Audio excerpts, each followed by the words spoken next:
Yo, welcome to the Cosmic Paradox channel. Like, subscribe, and share.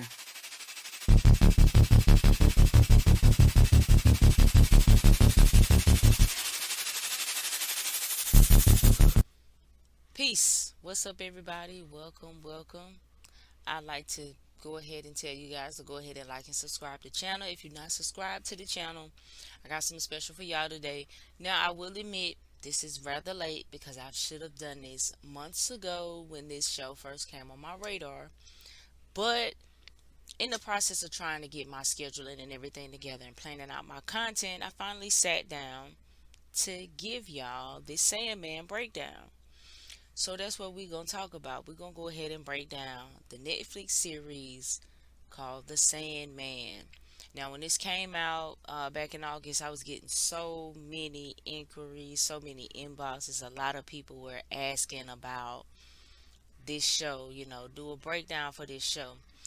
And at the time, I was so, bombarded, so overwhelmed with so much work at the time.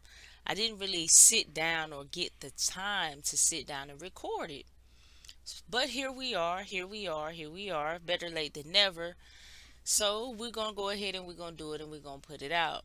Now, I'm going to do the breakdown for the whole season. We're going to look at all the little bits, frame by frame, episode by episode. We're going to really break it all the way down. And this is one of those shows where, if we are fortunate enough to get some additional seasons, we can just add on to the breakdown and do those additional seasons as well. But we'll see how it goes. So for the most part, let's go ahead and let's get into it. Let's go ahead and talk about this a little bit now. The series, The Sandman, if I'm not mistaken, is presented or is written for TV or what have you by I'm not quite sure if I'm pronouncing his name right, but Neil Gaiman, I believe his name is. And what I do know about him, this is the gentleman who's responsible for American Gods. So, as a big fan of American Gods, and with all of the symbolism that was in that show, and I I will admit that I haven't read any of his books, so I was put on to the fact that he's a writer, and these series are stemming from his writings from his book or from books. So in that case, that gives you a whole nother different eye because when you get into books, there's way more detail, there's way more things for you to dissect versus when it's made for TV. So, if you are familiar with any of his books, with any of his works, I'm pretty sure that you can attest to what it is that I'm saying.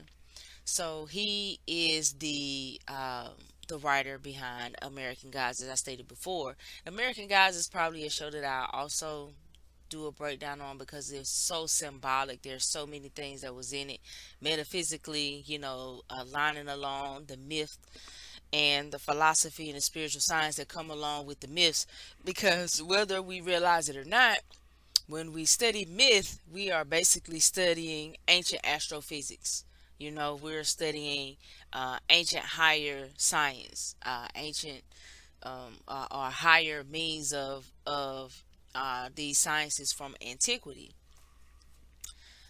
So that's just to kind of start things out. But we're gonna go ahead and get into the breakdown, right? So, Sandman. Now, I was first introduced to Sandman when I saw the movie um, Rise of the Guardians. So I'm not familiar. I didn't grow up learning about the Sandman. I don't know if that's more of a European thing or something that's more accustomed to European culture. Out of Europe, possibly or maybe so.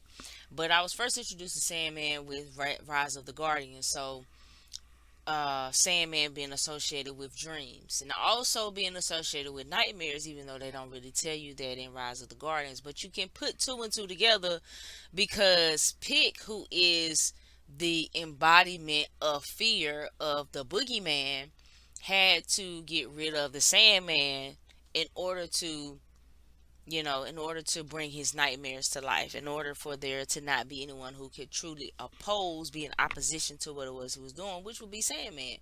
Because all he could do was turn the kids' dreams into nightmares, right? So he was pretty much, very much the same as Sandman, just at different spectrums, right? So between the boogeyman, between the Sandman. So here in this series, we know we learn Dream. He's called Dream of the Endless, or Lord Morpheus, or what have you, the King of Dreams and Nightmares, the King of Dreams. So he's one of the Endless.